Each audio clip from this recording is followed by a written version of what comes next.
जय हिंद दोस्तों, एक बार फिर से स्वागत है आप सभी का। जीके जीएस के इंपॉर्टेंट एमसीक्यू फॉर्मेट में क्वेश्चन होने वाले हैं बिना किसी देरी के अपने क्लास की तरफ। देखो यहाँ पे पहला प्रश्न जो हमारा दिया गया है कि भारत के पहले कचरे से कोयला बनाने वाले प्लांट को किस स्थान पर स्थापित किया जा रहा है। तो भारत का पहला है ना, और ये देखो करंट का भी है ना। तो ये स्थापित किया जा रहा है अभी कचरे से कोयला बनाने वाला प्लांट। तो ये कहाँ पर किया जा रहा है, तो याद रखना भैया ये बनारस में किया जा रहा है। ऑप्शन सी जो यहाँ पे दे रखा है आपका बिल्कुल क्या हो जाएगा, सही जवाब हो जाएगा। और चलते हैं इसके साथ में अपने अगले प्रश्न की तरफ। देखो यहाँ दिया है, निम्न में से किस देश की भारत के साथ स्थल एवं जल सीमा नहीं लगती है। मतलब स्थल एवं जल मतलब दोनों सीमाएं जो है, स्थल और जल सीमा नहीं लगती है। देखो यहाँ पे पाकिस्तान के साथ में तो स्थल सीमा और जल सीमा दोनों लगती हैं, ठीक है ना। बांग्लादेश के साथ में भी दोनों लगती हैं, म्यांमार के साथ भी दोनों लगती हैं। तो यहाँ पे श्रीलंका ऐसा है जिसके साथ सिर्फ जल सीमा लगती है ना। तो यहाँ पे याद रखना भैया ऑप्शन ए जो दे रखा है वो क्या हो जाएगा, हमारा बिल्कुल सही जवाब हो जाएगा, ठीक है ना। और शायद अफगानिस्तान भी है जिसके साथ जल सीमा नहीं लगती है ना। तो ये बिल्कुल आप ध्यान रखेंगे इस तरीके से। ये सिर्फ 3 देश हैं, म्यांमार, बांग्लादेश, पाकिस्तान, आप याद रखेंगे जिनके साथ दोनों सीमाएं लगती हैं, स्थल एवं जल। तो बिल्कुल आपको याद रखना है, नोट कर लो दोस्त। और चलते हैं अपने अगले प्रश्न पे। तो यहाँ दिया, भारतीय रेलवे के यात्री बोगियां किस स्थान पर बनाई जाती हैं। भारतीय रेलवे के यात्री बोगियां किस स्थान पे बनाई जाती हैं, तो इसका आप सही जवाब क्या बताएंगे। तो इनमें से आप बताइएगा। यहाँ पे जो आपका देखो, यहाँ पे जो आपका ऑप्शन ए दे रखा है ना, पैरम्बूर, तो ऑप्शन ए जो है ये आपका सही जवाब हो जाएगा। ये कहाँ पड़ता है, शायद तमिलनाडु में पड़ता है ना। और दूसरा याद रखना आपका है कपूरथला, यहाँ भी बनाई जाती हैं, ठीक है ना, कपूरथला। और तीसरा आपका रायबरेली है। तो इन तीनों को आप ध्यान रखेंगे जहाँ पर यात्री बोगियाँ बनाई जाती हैं, ठीक है ना दोस्तों। नोट कर लो, स्क्रीनशॉट ले लो। और चलते हैं अपने अगले प्रश्न की तरफ। देखो यहाँ दिया है, भारतीय नौसेना का पहला स्वदेशी बहुउद्देशीय जहाज समर्थक किस कंपनी ने बनाया है। तो भारतीय नौसेना का पहला स्वदेशी बहुउद्देशीय जहाज समर्थक जो है किस कंपनी ने बनाया है। तो ये देखो आपको पता होना चाहिए क्योंकि ये आपके करंट से संबंधित है ना। तो यहाँ पे याद रखना, यहाँ पे सही जवाब हो जाएगा L and T shipyard. Option B जो है आपका यहाँ पे हो जाएगा दोस्त, बिल्कुल सही जवाब। और ये देखो कब लॉन्च किया गया, तो वो भी आप याद रखना। ये हुआ था 14 अक्टूबर 2024 को, है ना। तो देखो ये अक्टूबर का ही क्वेश्चन है, तो इसलिए आपके लिए इंपॉर्टेंट बनता है एल&टी शिप यार्ड, आप याद रखेंगे समर्थक के लिए। तो बिल्कुल दोस्त, और चलते हैं इसके साथ में अपने अगले प्रश्न पे। देखो यहाँ दिया है, भारतीय हॉकी टीम के प्रथम कप्तान ओलंपिक में कौन थे। भारतीय हॉकी टीम के प्रथम कप्तान ओलंपिक में कौन थे। कल मैंने बताया था कि हॉकी जो है वो ओलंपिक में कब शामिल हुआ था, है ना। अब यहाँ पे आपको पहले तो ये बताओ कि जो ओलंपिक में कप्तान थे वो भारत के प्रथम कप्तान कौन थे। तो यहाँ पे सही जवाब जो है वो इनमें से हो जाएगा जयपाल सिंह मुंडा जी, है ना। ऑप्शन ए जो है वो आपका बिल्कुल सही जवाब हो जाएगा। मेजर ध्यानचंद जी से आप याद रखना, इन्हें हॉकी का जादूगर बोला जाता था, हॉकी का जादूगर बोला जाता था। जब ये ओलंपिक खेल रहे थे उस टाइम मतलब हाफ समय हो गया था और कोई भी गोल नहीं हुआ, ठीक है ना। तो वहाँ पे बैठे लोगों ने कहा कि अरे मेजर साहब ये क्या है, आपसे गोल क्यों नहीं हो रहा है। तो मेजर साहब ने कहा कि ये जो गोल पोल है ना ये छोटा है, ये जो गोल पोल है ये क्या है, छोटा है। तो कहा अरे ऐसा कैसे हो सकता है, क्योंकि ओलंपिक की बात है भाई, ओलंपिक में छोटा कैसे हो सकता है। तो कहा चेक करो, चेक करा तो वो वाकई में छोटा निकला, ठीक है ना। जब वो सही हुआ तो पता लगा आधे समय के बाद उन्होंने जड़ाजड़ गोल दागे और भारत को जिता लिया। तो बिल्कुल ध्यान रखेंगे, हॉकी का जादूगर किसे कहा जाता है, मेजर ध्यानचंद जी को।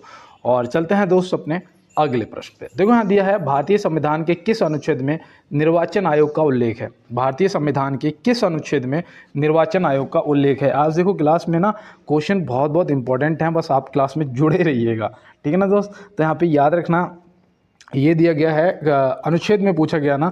तो यहाँ पे जो अनुच्छेद है वो ये हो जाएगा 324, अनुच्छेद 324 ऑप्शन बी जो है सही जवाब हो जाएगा। अगर भाग की बात की जाती तो कौन से भाग में है निर्वाचन आयोग, बताइएगा। तो भाग याद रखना 15 करना, 15 आप याद रखेंगे, ठीक है ना। वित्त आयोग का जो गठन वगैरह है तो वो याद रखना 280 में। वित्त आयोग का जो गठन वगैरह है, वित्त आयोग दिया गया 280 में, ठीक है ना। तो 343 याद रखना, ये राजभाषा से संबंधित है।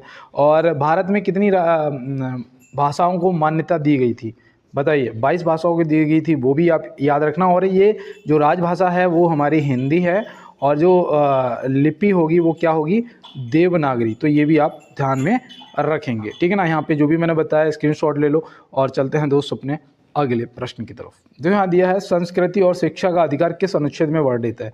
संस्कृति और शिक्षा का जो अधिकार है वो किस अनुच्छेद में वर्णित है, तो आप यहाँ पे क्या बताएंगे। तो यहाँ पे याद रखना, देखो आपको ऐसे पता होना चाहिए, जो हमारा 25 से 28 है इसमें धर्म से संबंधित है ना। ये हमारा धर्म की स्वतंत्रता एवं धर्म का प्रचार जो है वो आपका 25 से 28 तक आता है, ठीक है ना।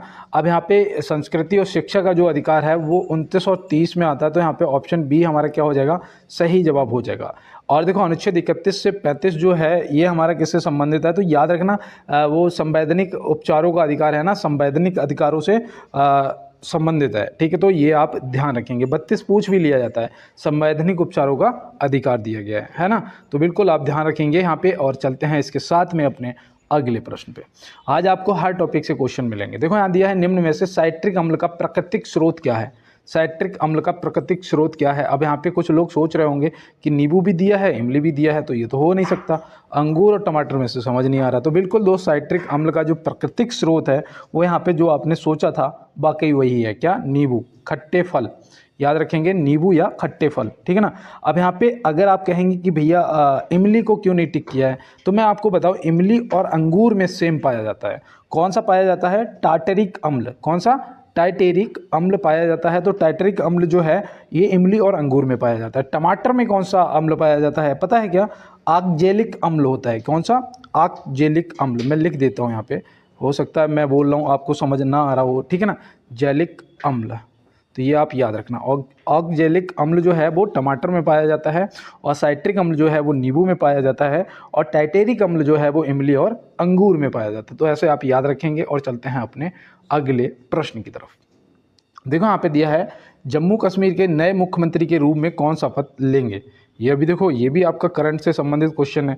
अब यहाँ पे आपको पता होना चाहिए कि जम्मू कश्मीर के नए मुख्यमंत्री के रूप में कौन शपथ लेंगे। तो यहाँ पे आपका जो सही जवाब है वो हो जाएगा अमर अब्दुल्ला। क्या हो जाएगा, अमर अब्दुल्ला। ऑप्शन सी जो यहाँ पे दे रखा है वो हो जाएगा आपका बिल्कुल राइट आंसर। और मैं उम्मीद करता हूँ कि आपने नोट कर लिया होगा। और चलते हैं अपने अगले प्रश्न पे। तो यहाँ दिया है, निम्न में से हृदय और फेफड़ों की गति सुनने के लिए प्रयोग किया जाता है। निम्न में से हृदय और फेफड़ों की गति सुनने के लिए क्या प्रयोग किया जाता है, इनमें से क्या होगा, ए बी सी डी में से आपका सही जवाब। तो देखो यहाँ पे जो स्टेथोस्कोप दे रखा है ना, स्टेथोस्कोप, ऑप्शन ए ये हो जाएगा आपका सही जवाब, ठीक है ना। तो यहाँ पे ऑप्शन ए कर देंगे हम अपना राइट आंसर। कार्डियोग्राम जो है ये किस लिए होता है, तो ये याद रखना, जो हृदय की गति की जांच के लिए होता है। ये हृदय की गति की जांच के लिए होता है। और गति सुनने के लिए जो होता है यहाँ पे, हृदय और फेफड़ों की गति सुनने के लिए वो होता है स्टेथोस्कोप। डॉक्टरों के पास आपने शायद देखा भी होगा, है ना। और यहाँ पे देखो रेन गेज जो है, रेन गेज का काम क्या होता है पता है क्या, ये होता है जो वर्षा होती है ना, वर्षा, उसका मापन के लिए, है ना, उसके मापन के लिए जो होता है वो रेन गेज। देखो रेन से समझ सकते हो भाई, रेनी डे, रेनी जो होता है, वर्षा होती है ना, तो आप ऐसे समझ सकते हैं। तो बिल्कुल दोस्त। और चलते हैं अपने अगले प्रश्न पे। देखो यहाँ दिया है, माइटोकॉन्ड्रिया की खोज किसने की थी। माइटोकॉन्ड्रिया की खोज किसने की थी, तो माइटोकॉन्ड्रिया की खोज देखो यहाँ पे मैं आपको बताऊँ, यहाँ पे दो आंसर आपके हो सकते हैं, है ना। यहाँ पे दो आंसर हो सकते हैं। पहला तो देखो जो ऑप्शन में दिया है उनमें से अल्बर्ट वान कोलिकर हो जाएंगे, जिन्होंने कब खोज करी थी ये भी आपको पता होना चाहिए। कब खोज करी थी, 1857 में। कब करी थी, 1857 में करी थी। तो ये तो आपको देखो यहाँ पे पता ही चल गया, ठीक है ना। अब एक रिचर्ड अल्टमैन है, रिचर्ड अल्टमैन, उन्होंने पता है, उन्होंने 1886 में क्या क्या किया था, इन्होंने बताया था कि ये जीवन के अणु हैं, है ना। तो इन्होंने भी इसके बारे में कुछ बताया था। तो याद रखना, हो सकता है कि आपसे पूछ लिया जाए रिचर्ड अल्टमैन के बारे में, लेकिन यहाँ पे जो प्रश्न का जवाब है वो आपका बिल्कुल ऑप्शन सी क्या हो जाएगा, सही जवाब हो जाएगा। यहाँ पे डी डुबे, मैंने उस दिन आपको बताया था, डी डुबे से याद रखना लाइसोसोम की वो खोज की थी, है ना, लाइसोसोम की खोज की थी। तो ये भी डी डुबे को भी आप याद रखेंगे। और देखो यहाँ पे जो जॉर्ज ई पॉलेट दे रखा है, इन्होंने किसकी खोज करी थी बताओ, इन्होंने किसकी खोज करी थी, तो याद रखना इन्होंने उसकी करी थी राइबोसोम की। किसकी, राइबोसोम की। तो राइबोसोम भी आप याद रखेंगे, ठीक है ना। ये किसने करी थी? जॉर्ज ए पोलेट ने करी थी। और कब करी थी वो भी आप देखो। अगर मेरे साथ बैठा करो तो दोस्त क्या किया करो, पेन कॉपी लेके बैठा करो, ठीक है ना। 1955 में करी थी, तो ये भी आप नोट कर लो। नोट्स बनाते हुए चलो यार, वाकई में मुझे लगता है कि अगर आप चीज़ों को लिख रहे हैं ना तो आपको सुनने से ज़्यादा याद होता है। इस चीज़ को दिमाग में डालना, और 100% सत्य भी है। समझ रहे हो ना। अगर आप लिख रहे हो तो आपको ज़्यादा याद होगा बाकी सुनने के। तो ये आप ध्यान रखेंगे। और यहाँ दिया है पृथ्वी तथा सूर्य के मध्य अधिकतम दूरी कब होती है? पृथ्वी तथा सूर्य के मध्य जो है वो अधिकतम दूरी कब होती है? मतलब कि अपसौर पूछा गया है ना। जो दूरी ज़्यादा होती है उसे अपसौर बोलते हैं, और कम दूरी होती है उसे उपसौर बोलते हैं, है ना। तो यहाँ पे अपसौर आपको बताना है कि कब होता है। तो आप यहाँ पे क्या बताएंगे? देखो यहाँ पे आपका सही जवाब 4 जुलाई हो जाएगा। ऑप्शन ए जो है अगर आपने लगाया है तो आपका सही जवाब हो गया। और निम्न दूरी जो होती है, तो निम्न दूरी भी आप याद रखेंगे कब होती है? 3 जनवरी को, ठीक है ना। 8 मार्च को क्या मनाया जाता है? अंतर्राष्ट्रीय महिला दिवस मनाया जाता है ना। तो बिल्कुल आप ध्यान रखेंगे। और चलते हैं इसके साथ में अपने अगले प्रश्न की तरफ। देखो यहाँ पे दिया गया है कि पृथ्वी का सुरक्षा बल्ब किसे कहा जाता है? बताइए इनमें से पृथ्वी का सुरक्षा बल्ब जो है वो किसे कहा जाता है? तो आप यहाँ पे क्या बताएंगे? यहाँ पे देखो आपका जो सही जवाब होगा वो होगा ज्वालामुखियाँ। ज्वालामुखी जो ऑप्शन बी में दे रखा है आपका यहाँ पे बिल्कुल सही जवाब हो जाएगा। इसे क्या कहते हैं? पृथ्वी का सुरक्षा बल्ब। अब अगर आपसे ये पूछ लूँ एक प्रश्न जो मुझे याद आ रहा है कि पृथ्वी पर दिन और रात कब बराबर होते हैं? तो आप क्या बताएंगे? तो याद रखना पहला तो 23 सितंबर को होता है, ठीक है ना। और दूसरा याद रखना 21 मार्च को होता है, ठीक है ना। तो ये आप दोनों डेटे याद रखेंगे। 23 सितंबर और 21 मार्च को पृथ्वी पर दिन और रात बराबर होते हैं। और पृथ्वी का सुरक्षा बल्ब किसे कहते हैं? ज्वालामुखी को। तो ये भी आप ध्यान रखेंगे। और चलते हैं इसके साथ में अपने अगले प्रश्न की तरफ।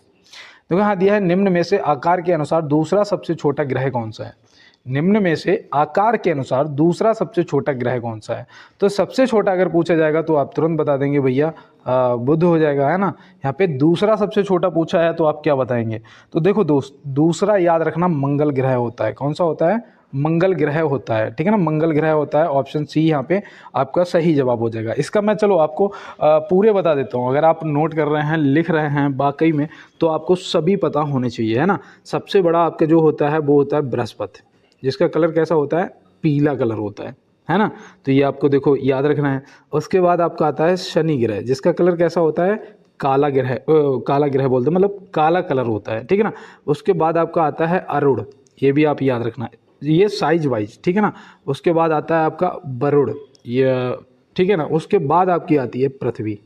तो पृथ्वी का आकार यहाँ से देखो चौथा है, ये पहला, दूसरा, तीसरा, चौथा, पाँचवा। पृथ्वी जो है वो 5वें नंबर पे आती है। अगर 5वां पूछा जाएगा तो आप पृथ्वी को बता देंगे। उसके बाद आपका आता है शुक्र। कौन सा आता है? शुक्र ग्रह आता है। और फिर शुक्र के बाद आता है मंगल, और मंगल के बाद आता है बुध। तो यहाँ पे आप सभी को देखो क्रम वाइज मैंने बताया, सबसे छोटा बुध, उसके बाद मंगल, शुक्र, फिर पृथ्वी, फिर वरुण, अरुण, शनि और बृहस्पति, ठीक है ना। तो ये 5वां है पृथ्वी अपना, ये भी आपको याद रखना। और देखो सांझ का तारा, पृथ्वी की जुड़वा बहन, ये सब किसे बोलते हैं? शुक्र ग्रह को बोलते हैं। सबसे गर्म ग्रह भी यही है ना। सबसे गर्म ग्रह जो है वो शुक्र है, लेकिन सूर्य के सबसे नज़दीक जो है वो कौन सा है? वो बुध ग्रह है, जो सूर्य के सबसे नज़दीक है। तो यहाँ पे देखो इसका भी आप स्क्रीनशॉट ले लो। और चलते हैं इसके साथ में अपने अगले प्रश्न की तरफ। देखो यहाँ पे दिया है कि राष्ट्रीय समुद्री विरासत परिषद की स्थापना किस राज्य में की जाएगी? तो ये देखो ये भी आपके लिए इम्पोर्टेंट है, क्योंकि पेपर आपका होने वाला है, ठीक है ना। कभी भी आपका एडमिट कार्ड आ सकते हैं। तो यहाँ पे आपको पता होना चाहिए कि जो राष्ट्रीय समुद्री विरासत परिषद की स्थापना है वो कहाँ, किस राज्य में की जाएगी? तो यहाँ पे सही जवाब आपका गुजरात हो जाएगा। क्या हो जाएगा? गुजरात। ऑप्शन ए जो यहाँ पे दे रखा है आपका बिल्कुल राइट आंसर दोस्त हो जाएगा। और चलते हैं इसके साथ में अपने अगले प्रश्न पे। कर्क रेखा का सर्वाधिक भाग किस राज्य से गुजरता है? पहले तो आप ये बताओ कि जो कर्क रेखा है वो भारत के कितने राज्यों से होकर गुजरती है ना। ये भी प्रश्न पूछा जाता है, आप तुरंत बता देंगे कि भैया 8 राज्य। अब यहाँ पे सर्वाधिक कौन से राज्य से होकर गुजरती है ना। ये आपने जब बहुत ज़्यादा जाके डीप में पढ़ा होगा तभी आप बता पाएंगे, वरना आप इनमें से ऑप्शन ही लगाएंगे गुजरात, राजस्थान, पश्चिम बंगाल या इनमें से कोई नहीं। तो भैया यहाँ पे हो जाएगा आपका इनमें से कोई नहीं। अब आप बताइएगा, अगर आपने इधर उधर टिक किया था तो आपका आंसर गलत था, क्योंकि यहाँ पे हो जाएगा आपका मध्य प्रदेश। सबसे ज़्यादा जो भाग है कर्क रेखा का वो मध्य प्रदेश से होके गुजरता है। अब वो 8 राज्य कौन से हैं वो भी अगर नहीं पता है तो नोट कर लो। देखो पहले तो आपका गुजरात हो जाएगा, है ना, पहला आपका गुजरात हो जाएगा, दूसरा आपका राजस्थान हो जाएगा। और देखो हाँ, एक चीज़ और बता दूँ, जो राजस्थान याद आया, और सबसे कम भाग जो है वो राजस्थान से होके गुजरता है ना।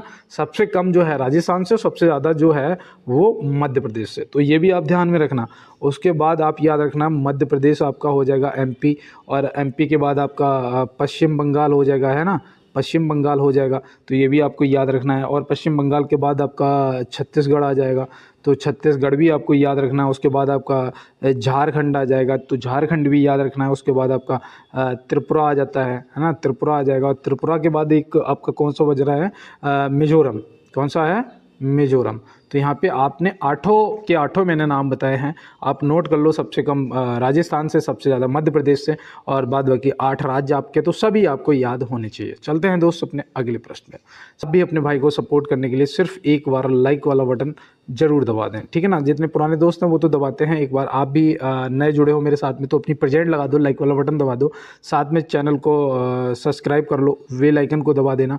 और अगर हो सकता हो थोड़ी सी हेल्प कर दो, अपने जितने भी ग्रुप वगैरह हों वहाँ पे क्लास को शेयर कर दो, ठीक है ना। क्लास के लिए यहाँ दिया है कि भारत एवं बांग्लादेश के बीच की सीमा रेखा क्या कहलाती है। तो यहाँ पे आप क्या बताएं, भारत एवं बांग्लादेश के बीच की जो सीमा रेखा है वो क्या कहलाती है। देखो वैसे तो आप बता सकते हैं कि रेड क्लिफ रेखा बोलते हैं, है ना, लेकिन यहाँ पे आप याद रखना एक नाम और है। वो नाम क्या है, शून्य रेखा, ऑपरेशन शून्य रेखा या शून्य रेखा। ऑप्शन सी जो है वो आपका सही जवाब हो जाएगा, ठीक है ना। और मैं आपको बता दूं कि 1931 में जब बांग्लादेश को आज़ादी के समय जो रेखा बनाई गई थी उसे रेड क्लिफ रेखा बोलते हैं ना, 1971 के समय। तो ऐसे आप याद रखना। और देखो भारत के साथ सबसे लंबी सीमा रेखा भी बांग्लादेश साझा करता है।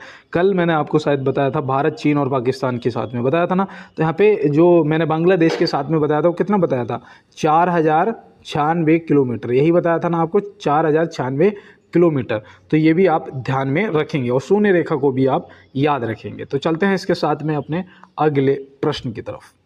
और यहाँ पे देखो दिया है निम्न में से भारत के कोलकाता से बांग्लादेश के खुलाना शहर तक ट्रेन चलती है, उसका नाम क्या है। तो भैया देखो भारत से बांग्लादेश तक, बांग्लादेश के खुलाना शहर तक जो ट्रेन चलती है उसका नाम क्या है। बंधन express train, Thar express train, या समझौता एक्सप्रेस। तो यहाँ पे देखो अगर आपने जरा सा भी पहले पढ़ा है तो यहाँ पे आप बिल्कुल आसानी से समझ सकते हैं कि थार और समझौता जो है ये पाकिस्तान के साथ में चलता है ना, पाकिस्तान के साथ में चलती है। तो यहाँ पे बंधन एक्सप्रेस ट्रेन आपकी बसती है। और देखो एक ट्रेन और है, एक ट्रेन जो है वो और है, उसका नाम है देखो वो क्या कहते हैं, मैत्री एक्सप्रेस, है ना, मैत्री एक्सप्रेस। ये भी चलती है भारत और बांग्लादेश के बीच में। और ये बंधन एक्सप्रेस जो है ये तो अभी 2008 में स्टार्ट हुई थी। कब, 2018 में स्टार्ट हुई थी। मैं आज देखो लिख सही रहा हूँ क्योंकि लिखता हूँ ना, इसीलिए बिल्कुल सही लिख रहा हूँ, लेकिन याद मुझे गलत आ रहा था। तो यहाँ पे याद रखना भैया 2018 में ये स्टार्ट हुई थी बंधन एक्सप्रेस ट्रेन। इसीलिए इंपॉर्टेंट है कि रेलवे से संबंधित पेपर और पूछा भी जा सकता है। तो बिल्कुल दोस्त चलते हैं अपने अगले प्रश्न पे। महात्मा गांधी जी ने कब कांग्रेस से त्याग पत्र दिया था। महात्मा गांधी जी ने कब कांग्रेस से त्याग पत्र दिया था। उस दिन बताया था कि कहाँ अधिवेशन रहे, किस अधिवेशन में अध्यक्ष रहे थे। तो सभी ने बताया था भैया बेलगांव, है ना, 1924 था ना।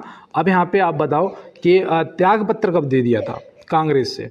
तो आप यहाँ पे क्या बताएंगे, यहाँ पे जो आपका सही जवाब है वो हो जाएगा 1934 में। कब दे दिया था, 1934। डेट थी 29 अक्टूबर, है ना, 29 अक्टूबर 1934 को कांग्रेस से त्यागपत्र दे दिया था। तो ये याद रखना है। 1931 भी याद रखना। 1931 में जो देखो 1930, 31 और 32 में गोलमेज सम्मेलन हुए थे, है ना, गोलमेज सम्मेलन हुए थे। तो इसमें भी याद रखना कि जो 1931 में द्वितीय गोलमेज सम्मेलन हुआ था उसमें महात्मा गांधी जी के नेतृत्व में हुआ था। ये महात्मा गांधी जी के नेतृत्व में हुआ था, इसीलिए याद रखना कि एक ही गोलमेज सम्मेलन में भाग लिया था, है ना, ये आपको पता रहेगा।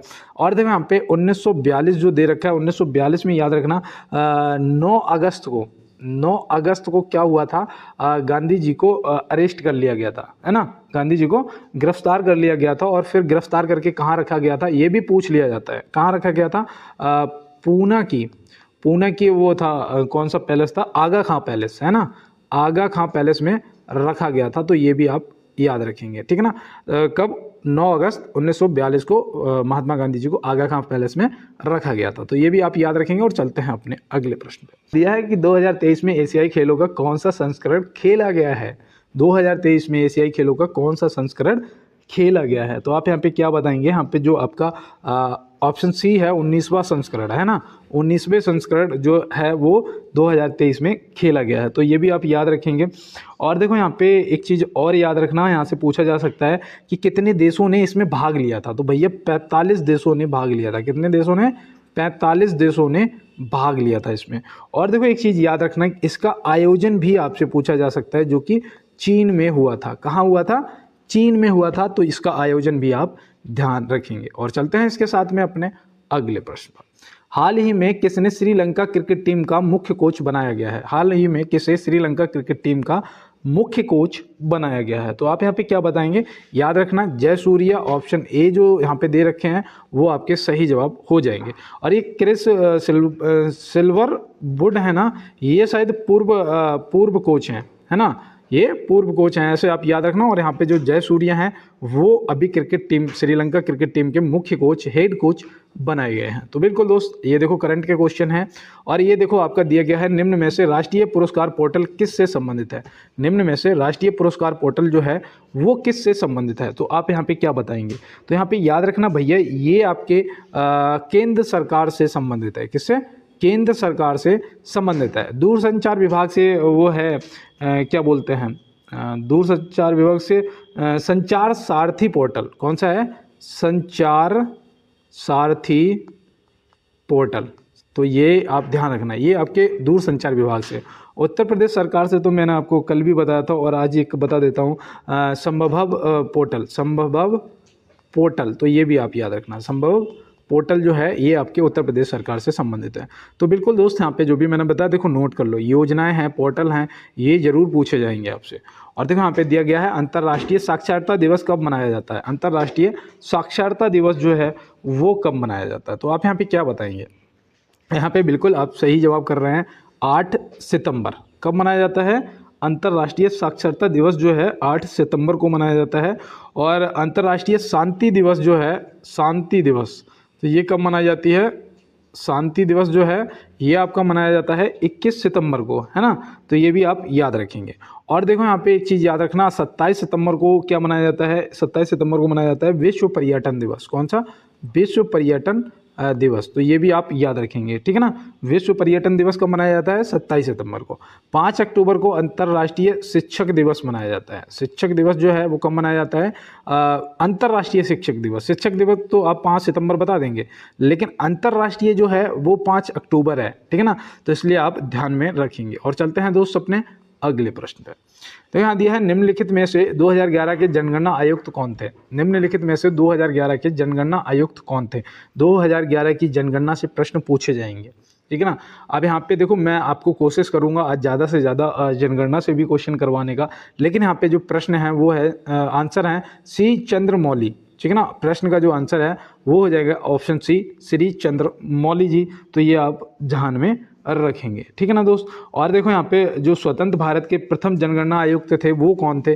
तो वो याद रखना अशोक मित्रा थे, है ना। स्वतंत्र भारत के जो प्रथम जनगणना आयुक्त थे वो थे अशोक मित्रा। तो ये भी आप ध्यान में रखेंगे, ठीक है ना दोस्त। तो चलते हैं इसके साथ में अपने अगले प्रश्न पे। यहाँ दिया है, निम्न में से गुलाम वंश की स्थापना कब हुई थी। भाई गुलाम वंश की स्थापना तो किसने की थी, कुतुबुद्दीन ऐबक ने करी थी, है ना। इसमें कुतुब मीनार भी बनवाई थी, ये भी ध्यान रखना। और इसने जो स्थापना है वो 1206 में करी थी। कब करी थी, 1206 में गुलाम वंश की स्थापना की गई थी। तो ये भी आप ध्यान में रखेंगे। और देखो 1333 में याद रखना, जो इब्न बतूता था वो भारत आया था। कब आया था, 1333 में।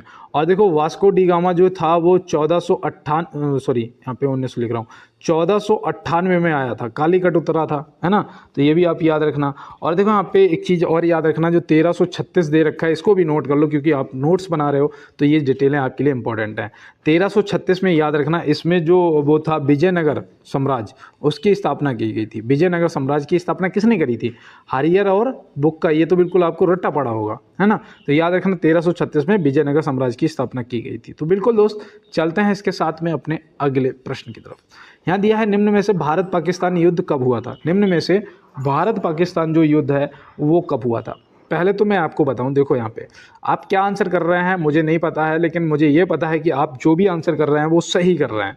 जैसे कि 1965 यहाँ पे बहुत से दोस्तों ने कराया है ना, तो 1965 आपका सही जवाब हो गया। क्योंकि पहले, और देखो मैं और भी आपको यहाँ से बताऊँगा, पहले तो आप मुझे ये बताओ कि भारत और पाकिस्तान के बीच में कितनी बार युद्ध हुआ अभी तक? याद रखना भैया, 4 बार हुआ। अब वो 4 बार कौन कौन सा है वो भी आपको पता होना। देखो पहला तो 1948 में ही हुआ था, 47 में आज़ाद हुए, 48 में पापा से लड़ बैठे ये पाकिस्तान वाले, है ना। और फिर क्या होगा भाई, बाप से कौन जीता है, हार गए, ठीक है ना। फिर इनसे नहीं रहा गया, ये 65 में आके बढ़ गए, फिर ये हार गए, है ना।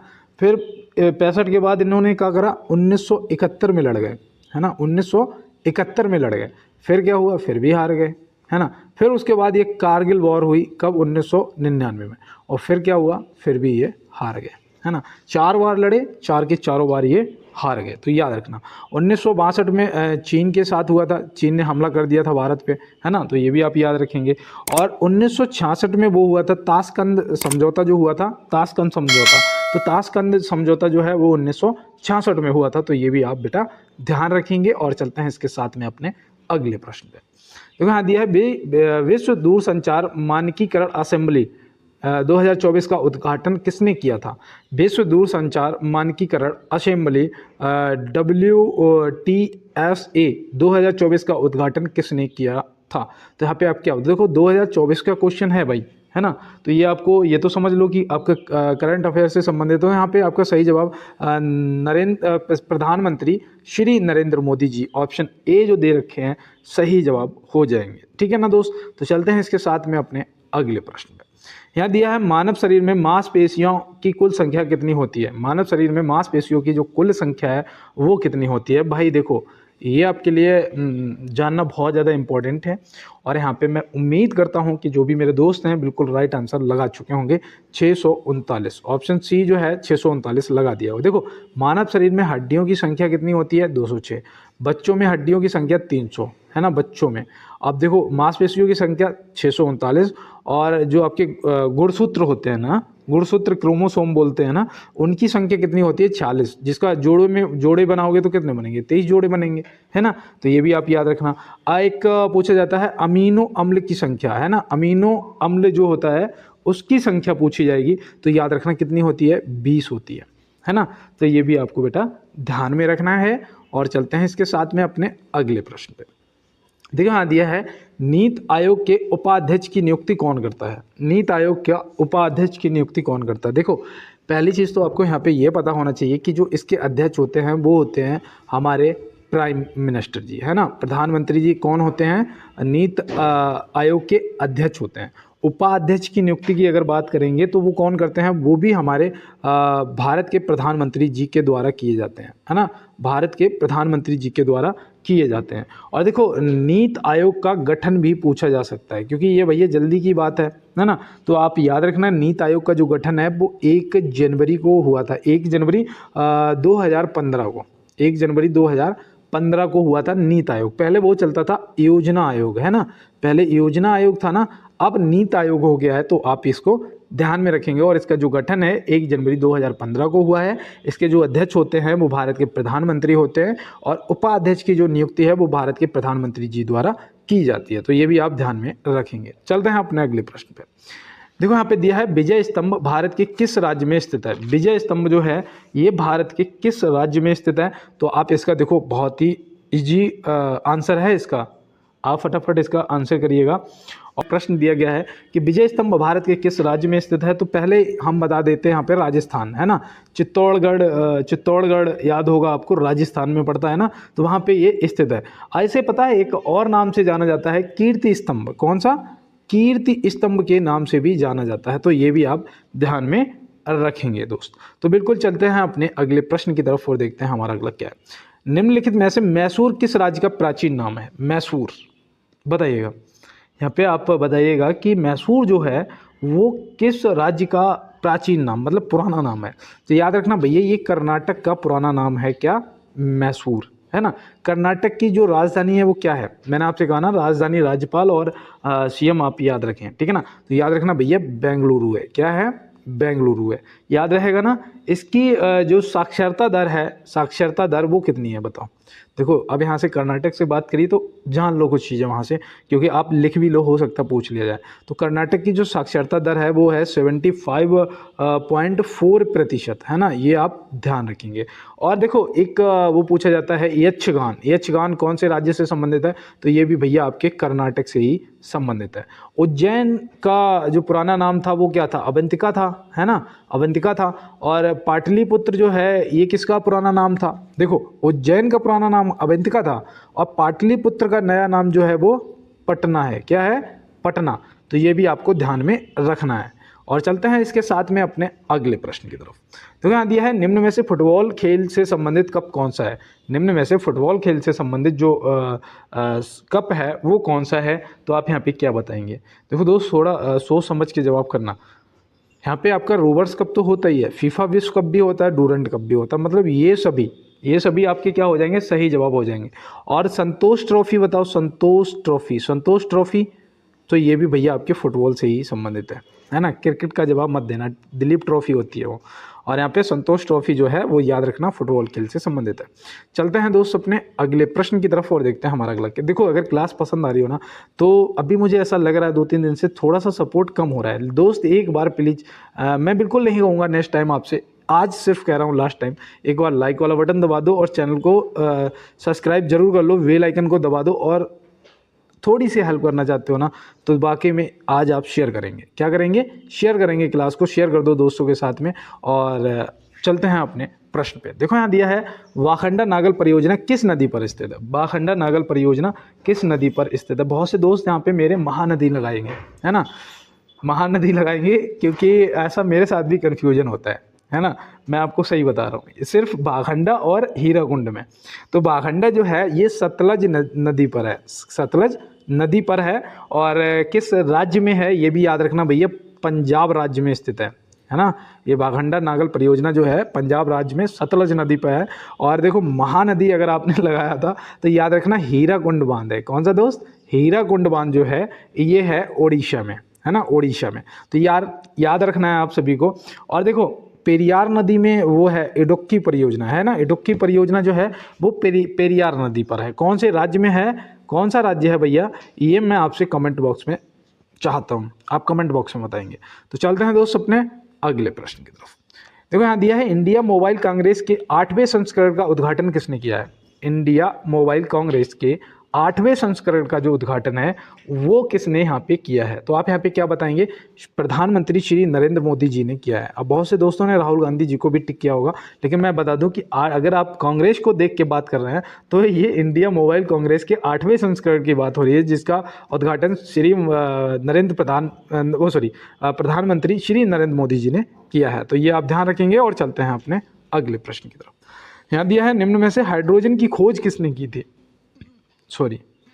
निम्न में से हाइड्रोजन की खोज किसने की थी? तो आप यहाँ पे क्या बताएंगे? यहाँ पे आप याद रखना हेनरी कैवेंडिश, है ना, हेनरी कैवेंडिश। ऑप्शन ए जो है आपका सही जवाब हो जाएगा। इन्होंने कब करी थी ये भी आपको पता होना चाहिए। तो याद रखना 1766 में करी थी। कब करी थी? 1766 ईस्वी में करी थी। तो ये भी आप याद रखेंगे। देखो रदरफोर्ड से याद रखना, रदरफोर्ड ने उसकी करी थी नाइट्रोजन की, है ना। नाइट्रोजन की जो खोज है वो रदरफोर्ड ने करी थी 1772 में। कब करी थी? 1772 में करी थी। तो ये भी याद रखना। और नाइट्रोजन जो है 78% पाया जाता है।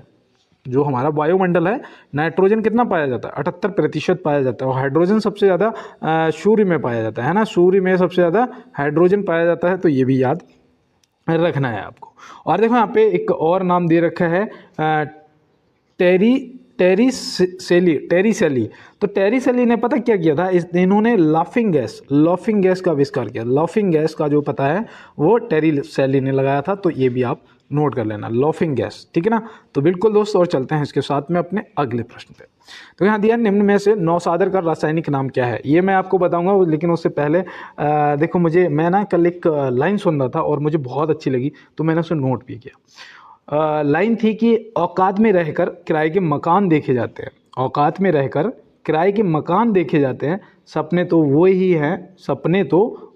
हैं जो औकात से बाहर देखे जाते हैं, है ना। तो बिल्कुल दोस्त, सपनों को साकार करिएगा। और कहते हैं कि जूते फटे पहनकर आकाश पे चढ़े थे, जूते फटे पहनकर आकाश पर चढ़े थे, सपने हमारे हरदम औकात से बड़े थे। तो बिल्कुल दोस्त, सपने जब औकात से बड़े होंगे, सफलता तभी औकात से ज़्यादा मिलेगी, है ना। तो यहाँ पे देखो दिया है कि निम्न में से नौसादर का रासायनिक नाम क्या है। निम्न में से नौसादर का रासायनिक नाम पूछा जा रहा है, तो आप क्या बताएंगे, ammonium chloride. Ammonium chloride option A यहाँ पे क्या हो जाएगा आपका, बिल्कुल सही जवाब हो जाएगा, ठीक है ना।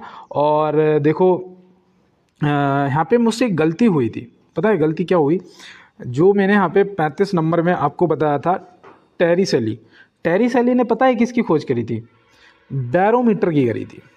देखो मुझे अभी याद आ गया अचानक से कि मैंने कुछ गड़बड़ कर दिया, और आप लोगों ने पता नहीं पकड़ पाया नहीं। बैरोमीटर, वायु दाब नापने के लिए जो बैरोमीटर होता है ना, उसकी जो खोज है वो टेरिसेली ने करी थी, है ना। तो ये आप याद रखेंगे, और मुझसे गलती हुई है उसके लिए मैं माफ़ी चाहता हूँ। और यहाँ पे दिया गया है नौसादर का रासायनिक नाम क्या है, नौसादर का रासायनिक नाम क्या है, तो याद रखना अमोनियम क्लोराइड, ऑप्शन ए जो यहाँ पे दे रखा है आपका क्या हो जाएगा, सही जवाब हो जाएगा, ठीक है ना। और देखो जो नाइट्रस ऑक्साइड है ना, ये लाफिंग गैस का रासायनिक नाम है ना।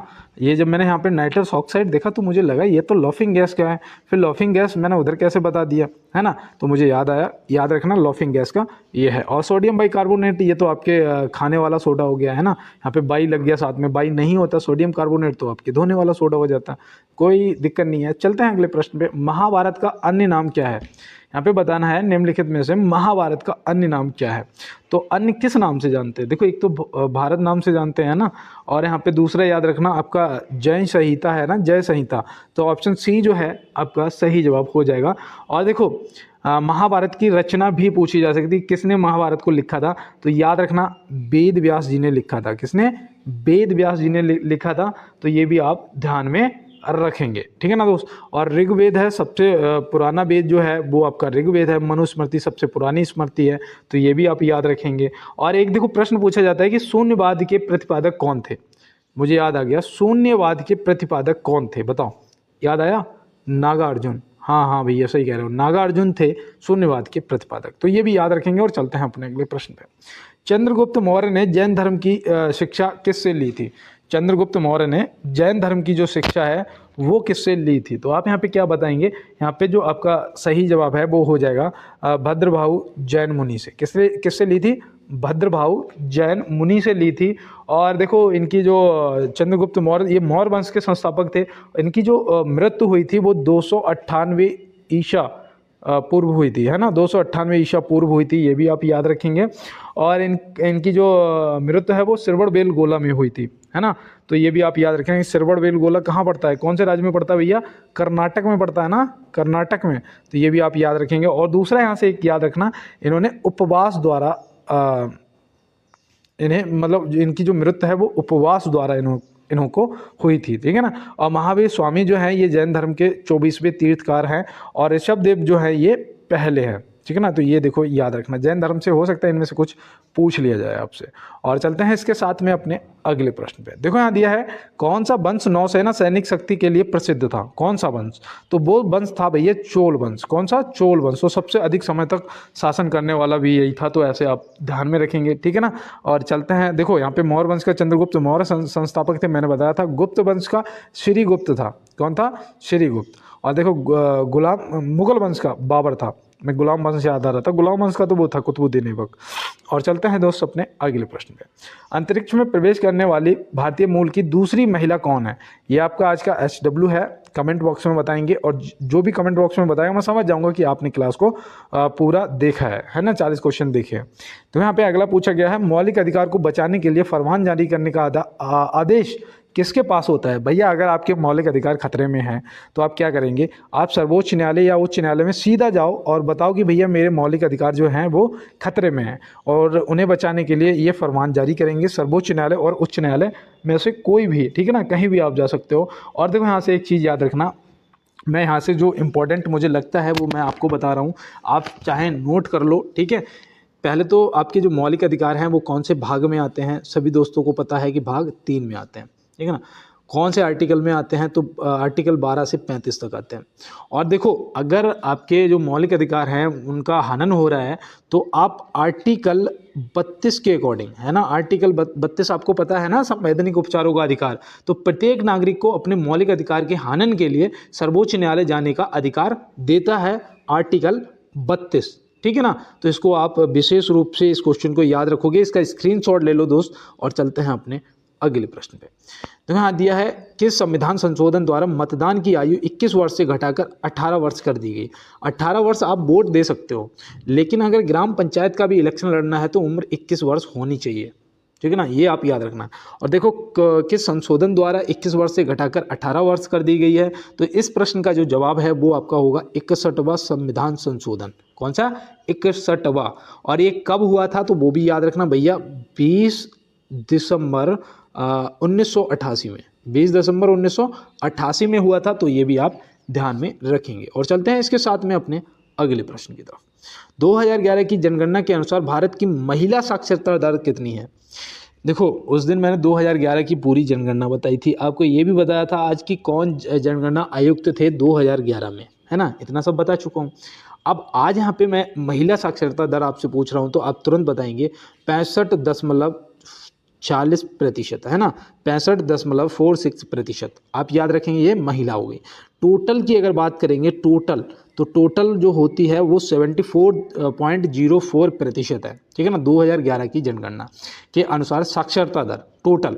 और पुरुषों की बात करेंगे तो पुरुषों की आ गई यहाँ पे 82.14%, ठीक है ना। तो यहाँ पे आप इन सभी को ध्यान में रखेंगे, पुरुषों की, महिलाओं की टोटल, और इसको स्क्रीनशॉट ले लो बेशक आप। और चलते हैं दोस्तों अपने अगले प्रश्न की तरफ। यहाँ दिया है, निम्न में से मानव अमाशय किस अम्ल का संश्लेषण करता है? मानव अमाशय जो है वो किस अम्ल का संश्लेषण करता है? तो आप यहाँ पे क्या बताएंगे? तो याद रखना आपको हाइड्रोक्लोरिक अम्ल का, हाइड्रोक्लोरिक अम्ल यहाँ पे आपका हो जाएगा बिल्कुल सही जवाब, ठीक है ना। तो ये आप ध्यान रखेंगे। और चलते हैं इसके साथ में अपने अगले प्रश्न पे। मानव शरीर की सबसे लंबी कोशिका कौन सी है? मानव शरीर की सबसे लंबी जो कोशिका है वो है तंत्रिका कोशिका। कौन सी है? तंत्रिका कोशिका। लेकिन यहाँ पे ऑप्शन में दिया नहीं है, तो आपको याद रखना चाहिए इसका एक और नाम है न्यूरॉन। क्या है? न्यूरॉन। ऑप्शन ए तंत्रिका कोशिका या न्यूरॉन आप याद रखेंगे। और यहाँ पे सही जवाब जो है वो ऑप्शन ए हो जाएगा। इनमें से कोई नहीं पर नहीं जाना है, वरना आंसर गलत हो जाएगा, ठीक है ना। तो इसको आप ध्यान रखेंगे। और चलते हैं अपने अगले प्रश्न पर। पुदुचेरी को किस वर्ष भारतीय संघ में सम्मिलित किया गया था? पुदुचेरी को किस वर्ष भारतीय संघ में सम्मिलित किया गया था? तो देखो 1962 में किया गया था। कब? 1962 ऑप्शन बी में किया गया था। और ध्यान रखना भैया 1962 में 14वें संविधान संशोधन द्वारा, 14वां संविधान संशोधन द्वारा इसे शामिल किया गया था, ये याद रखेंगे। और देखो 1961 में गोवा को, है ना, पुर्तगालियों से आज़ाद करा के, तो याद रखना 1961 में गोवा को, ये भी यहाँ पे आप ये भी ध्यान रखेंगे, ठीक है ना दोस्त। और देखो यहाँ पे आपको दे रखा है 1963 में तो ऐसा कुछ नहीं हुआ था खास। और चलते हैं अपने अगले प्रश्न पे। भारतीय संविधान की प्रस्तावना खालिस्तान के संविधान से ली गई है? दक्षिण अफ्रीका, आयरलैंड या अमेरिका के संविधान से? बताओ। प्रस्तावना जो ली गई है वो किस देश के संविधान से लिया गया? USA, अमेरिका आपका यहाँ पे हो जाएगा सही जवाब। और देखो जो न्याय है, सामाजिक है, अधिकार है, समानता है, ये सब जो प्रावधान है प्रस्तावना में, ये आयरलैंड के संविधान से लिया गया है, ठीक है ना। जो आपके न्याय है, सामाजिक है, है ना, और अधिकार है, समानता है, ये सब आपके आयरलैंड के संविधान से। और संशोधन जो है वो दक्षिण अफ्रीका से, मैंने बताया था 368 के तहत संविधान में संशोधन किया जाता है। ये कहाँ से? दक्षिण अफ्रीका से। तो चलते हैं अपने अगले प्रश्न पे। संविधान के उद्देश्य का प्रस्तावना का संशोधन कितनी बार किया गया है? देखो, क्लास का लास्ट क्वेश्चन भी ना आपके लिए इंपॉर्टेंट बन सकता है, इसलिए क्लास को हमेशा पूरा देखा करो। आप सब वो हो जो पूरा देख रहे हो, क्लास को बीच में दोस्त छोड़ चुके हैं, कोई बात नहीं है, लेकिन आप एक बार पूरा देखा करें। देखो, एक बार सिर्फ किया गया है, कितनी बार? संशोधन एक बार किया गया है, वो भी 42वें संविधान संशोधन 1976 द्वारा, है ना। 42वां संविधान संशोधन जो है वो सिर्फ याद रखोगे एक बार प्रस्तावना में संशोधन किया गया है। और इमरजेंसी कितनी बार देश में लगी है, कमेंट बॉक्स में बताएंगे। देखो यहाँ दिया है, निम्न में से झंडा गीत किसने लिखा था? झंडा गीत जो है वो किसने लिखा था? यहाँ पे जो सही जवाब है वो हो जाएगा श्याम लाल गुप्त पार्षद, ऑप्शन सी। क्या होगा? बिल्कुल राइट आंसर हो जाएगा। तो आज की क्लास में आप सब मेरे साथ जुड़े, उसके लिए आपका सभी का बहुत बहुत धन्यवाद। चैनल को सब्सक्राइब कर लीजिएगा, बेल आइकन को दबा लीजिएगा और लाइक शेयर कर दीजिएगा। मिलते हैं नेक्स्ट क्लास में, और तब तक के लिए सभी दोस्तों को जय हिंद, वंदे मातरम, भारत माता की जय।